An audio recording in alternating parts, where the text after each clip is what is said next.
আসসালামু আলাইকুম প্রিয় চাকরি প্রার্থী ভাই ও বোনেরা, আজকে আপনাদের জন্য আরো একটি নতুন ভিডিও নিয়ে হাজির হলাম। আর এই ভিডিওতে আমরা আজকে আলোচনা করব জেলা প্রশাসকের কার্যালয় নোয়াখালী একটা নিয়োগ বিজ্ঞপ্তি প্রকাশ করেছে। আমরা সেই নিয়োগ বিজ্ঞপ্তি নিয়ে আজকে বিস্তারিতভাবে আলোচনা করার চেষ্টা করব। তো আপনারা ধৈর্য সহকারে সম্পূর্ণ ভিডিওটা দেখলে আশা করি অবশ্যই উপকৃত হবেন। তো এখানে বিজ্ঞপ্তি প্রকাশ করেছে 5ই মে 2025 তারিখ, এবং বিজ্ঞপ্তি দ্বারা কি বলছে দেখেন। জেলা প্রশাসক এবং উপজেলা নির্বাহী অফিসার কার্যালয় কর্মচারী নিয়োগ বিধিমালা 2024 সংশোধিত 2020 এবং সংশোধিত 2024 মোতাবেক জেলা প্রশাসক কার্যালয় নোয়াখালী অধীন উপজেলা নির্বাহী অফিসার কার্যালয় সমূহে নিম্নবর্ণিত শূন্য পদ সময় সরাসরি নিয়োগের মাধ্যমে পূরণের লক্ষ্যে জাতীয় বেতন স্কেল 2015 অনুযায়ী অস্থায়ী ভিত্তিতে নিয়োগের নিমিত্তে নিম্নবর্ণিত শর্ত সাপেক্ষে তারা অনলাইনে দরখাস্ত আহ্বান করতেছে। এখানে টোটালি আপনার একটি পদেই লোক নিবে।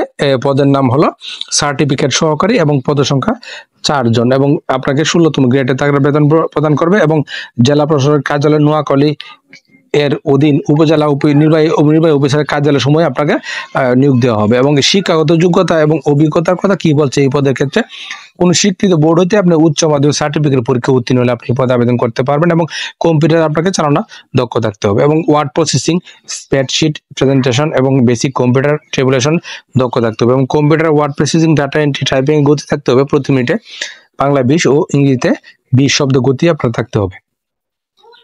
এবং আবেদনের শর্তাবলী, আপনি যদি এই পদে আবেদন করতে চান তাহলে আপনাকে আরো কিছু শর্তাবলী অবশ্যই জানতে হবে। শর্তাবলীর মধ্যে প্রথমে কি বলছে দেখেন, প্রার্থীকে অবশ্যই জন্মসূত্রে বাংলাদেশের স্থায়ী নাগরিক ও নোয়াখালী জেলা স্থায়ী বাসিন্দা হতে হবে।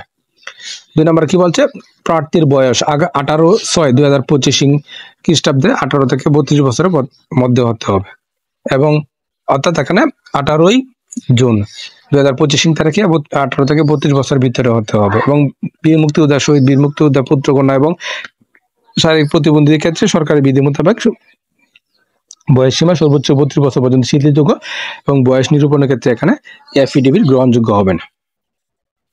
এবং বিভাগীয় চাকরিরত প্রার্থীদের ক্ষেত্রে প্রযোজ্য, প্রার্থীদের অবশ্যই যথাযথ কর্তৃপক্ষের মাধ্যমে আবেদন করতে হবে, এবং সকল চাকরিরত প্রার্থীদের মৌখিক পরীক্ষার সময় নিয়োগকারী কর্তৃপক্ষ কর্তৃক প্রদত্ত অনাবর্তী মূত্র বা ছাড়পত্রের মূল কপি আপনাকে প্রদর্শন করতে হবে। এছাড়া চাকরিরত প্রার্থীদের ক্ষেত্রে বয়স শিথিলযোগ্য হবে না।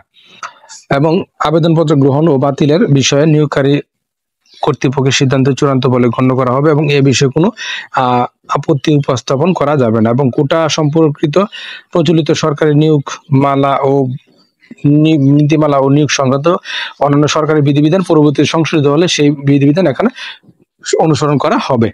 এবং নিয়োগকারী কর্তৃপক্ষ বিজ্ঞপ্তিতে উল্লিখিত পদের সঙ্গে হ্রাস বৃদ্ধি এবং বিজ্ঞপ্তি সংশোধন, পরিবর্তন ইত্যাদি অধিকার তারা সংরক্ষণ করে। এবং প্রার্থীদের লিখিত বা মৌখিক পরীক্ষা অংশগ্রহণের জন্য তারা কোনো প্রকার টিএডি প্রদান করবে না। এবং এই পদগুলোতে যদি আপনি আবেদন করতে চান তাহলে আপনাকে আরো কিছু শর্তাবলী জানতে হবে। যেমন শর্তাবলীর মধ্যে রয়েছে, আপনার যদি পরীক্ষা অংশগ্রহণ করতে চান তাহলে আপনাকে এই ওয়েবসাইটে প্রবেশ করতে হবে, dc.noakhali.teletalk.com.bd। এই ওয়েবসাইটে প্রবেশ করে আপনাকে আবেদনটা সম্পন্ন করতে হবে। এবং আবেদনের শুরু তারিখ 20 মে 2025 তারিখ সকাল 10টা থেকে আবেদন শুরু হবে, এবং শেষ হবে আপনার 18 জুন 2025 তারিখ বিকাল 5টা। এই সময়ের মধ্যে আপনাকে আবেদনটা সম্পন্ন করতে হবে। এবং আবেদনে আপনার পরবর্তী আবেদন জমা দেওয়ার সময় থেকে পরবর্তী 72 ঘন্টার মধ্যে যে কোনো টেলিটক প্রিপেড মোবাইল নম্বর হতে SMS এর মাধ্যমে আপনাকে পরীক্ষার ফি বাবদ জমা প্রদান করতে হবে। এবং আবেদনের ছবির সাইজ প্রয়োজন হবে 300x300, স্বাক্ষর 380 পিক্সেল হলেই হবে, এবং ছবি সর্বোচ্চ 100 কেবির ভিতরে হতে হবে, এবং স্বাক্ষর সর্বোচ্চ 60 কেবি এর ভিতরে হতে হবে। এবং অনলাইনে আবেদন পত্রে পূরণকৃত তথ্য যেহেতু পরবর্তী সকল কার্যক্রমে ব্যবহৃত হবে, সেহেতু অনলাইনে আবেদনপত্র জমা দেওয়ার পূর্বে পূরণকৃত সকল তথ্য সঠিকতা সম্পর্কে প্রার্থী নিজেই শতভাগ নিশ্চিত হতে হবে। এবং প্রার্থী অনলাইনে পূরণকৃত আবেদনপত্রে একটি রঙিন প্রিন্ট কপি পরীক্ষা সংক্রান্ত যে কোনো প্রয়োজনে সহায়ক হিসেবে সংরক্ষণ করবেন, এবং মৌখিক পরীক্ষা ও ব্যবহার পরীক্ষার সময় এক কপি আপনাকে জমা প্রদান করতে হবে।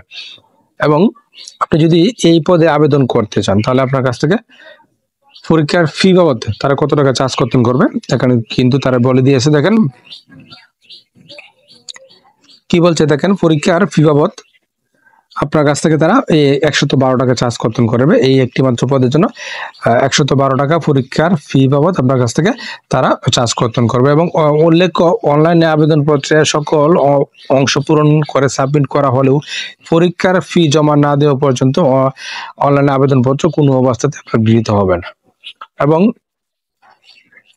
আরো কি বলা আছে দেখেন, আপনার প্রার্থীর যোগ্যতা যাচাইয়ের জন্য কি কি বিষয় আদি আপনার দেখা হবে। কি বলা হয়েছে, প্রার্থী কর্তৃক প্রদত্ত সকল তথ্য বা দাখিলকৃত কাগজপত্র জাল, মিথ্যা বা ভুয়া প্রমাণিত হলে কিংবা পরীক্ষায় নকল বা অশুদ্ধ উপায় অবলম্বন করলে তার প্রার্থিতা বাতিল করা হবে এবং প্রার্থী তার বিরুদ্ধে যথাযথ আইনানুগ ব্যবস্থা গ্রহণ করা হবে। ভুল তথ্য বা জাল কাগজপত্র প্রদর্শিত হলে পরীক্ষা উত্তীর্ণ যে কোনো প্রার্থীর প্রার্থিতা বাতিল করা কমিটি নিয়োগকারী কর্তৃপক্ষ কর্তৃক সংরক্ষণ করে। এবং মৌখিক পরীক্ষার সময় আপনার ক থেকে চ পর্যন্ত কাগজপত্রের মূল কপি প্রদর্শন পূর্বক প্রতিটি একটি করে সত্যায়িত ফটোকপি আপনাকে দাখিল করতে হবে। তো কি কি কাগজপত্র দেখেন এখানে কি বলছে, কি কি কাগজপত্র আপনার মৌখিক পরীক্ষায় দাখিল করতে হবে। প্রথমে কি বলা আছে, প্রার্থীর সকল শিক্ষাগত যোগ্যতা, প্রযোজ্য ক্ষেত্রে অভিজ্ঞতা সনদ আপনার দিতে হবে। 2 নম্বর কি বলছে, জাতীয় পরিচয়পত্র অথবা জন্ম সনদ অথবা অন্যান্য সনদ আপনাকে প্রদান করতে হবে। এবং কোটা সপক্ষে যথাযথ কর্তৃপক্ষ কর্তৃক প্রদত্ত সকল তথ্য, সকল সনদ অথবা প্রশংসাপত্র, যেমন মুক্তিযুদ্ধ বিষয়ক মন্ত্রণালয় কর্তৃক ইস্যুকৃত মুক্তিযোদ্ধা সকল সনদ যা যথাযথ উপযুক্ত কর্তৃপক্ষ কর্তৃক স্বাক্ষরিত ও প্রতিস্বাক্ষরিত। উল্লেখ্য যে আবেদনকারী বীর মুক্তিযোদ্ধা, শহীদ বীর মুক্তিযোদ্ধা পুত্র কন্যা নাতি নাতনি হলে আবেদনকারী যে বীর মুক্তিযোদ্ধা, শহীদ বীরাঙ্গনা পুত্র কন্যা নাতি নাতি এই মর্মে সংশ্লিষ্ট ইউনিয়ন পরিষদ বা পৌরসভা বা প্রশাসক এবং প্রশাসক কর্তৃক প্রত্যয়নপত্র আপনাকে দাখিল করতে হবে। এবং এখন আরো কি বলা আছে দেখেন, এটিএম অথবা শারীরিক প্রতিবন্ধী হলে সমাজসেবা অধিদপ্তরের অধীন জেলা প্রশাসকের অফিসারের উপপরিচালক অথবা সম পদমর্যাদা সম্পন্ন দায়িত্বপ্রাপ্ত সংশ্লিষ্ট কর্মকর্তা কর্তৃক স্বাক্ষরিত এটিএম বা প্রতিবন্ধী সনদ আপনাকে দাখিল করতে হবে। এবং আরো কি বলা হয়েছে, ক্ষুদ্র নিগোষ্ঠী সম্প্রদায়ভুক্ত হলে জেলা প্রশাসক কর্তৃক প্রদত্ত সনদপত্র আপনাকে দাখিল করতে হবে। এবং আনসার ও গ্রাম প্রতিরক্ষা বাহিনীর সদস্যদের ক্ষেত্রে উপযুক্ত কর্তৃপক্ষ কর্তৃক প্রদত্ত সার্টিফিকেট আপনাকে দাখিল করতে হবে। এবং অনলাইনে পূরণকৃত আবেদন পত্রের কপি আপনাকে দাখিল করতে হবে। এবং আরো কি বলা আছে, পৌরসভা মেয়র বা প্রশাসক বা ইউনিয়ন পরিষদ চেয়ারম্যান অথবা জেলা প্রশাসক কর্তৃক প্রদত্ত নাগরিকত্বের সনদপত্র আপনাকে দাখিল করতে হবে। এবং প্রথম শ্রেণীর গেজেটের কর্মকর্তা কর্তৃক প্রদত্ত চারিত্রিক সনদপত্র আপনাকে দাখিল করতে হবে। এবং নিয়োগ সংক্রান্ত যে কোনো বিষয়ে নিয়োগকারী কর্তৃপক্ষের সিদ্ধান্ত চূড়ান্ত সিদ্ধান্ত বলে গণ্য করা হবে। তো আশা করি এই বিষয়টা বুঝতে পারছেন। আপনারা প্রথমে এই নিয়োগটা সম্পর্কে খোঁজখবর নেবেন, সত্য মিথ্যা যাচাই করবেন, তারপরে বুঝে শুনে নিজ দায়িত্বে আবেদন করবেন। আর প্রতিদিনের আপডেট চাকরির খবর পেতে অবশ্যই আমার চ্যানেল আর ফেসবুক পেজের সঙ্গে থাকবেন। তো ধন্যবাদ সবাইকে এতক্ষণ সাথে থাকার জন্য।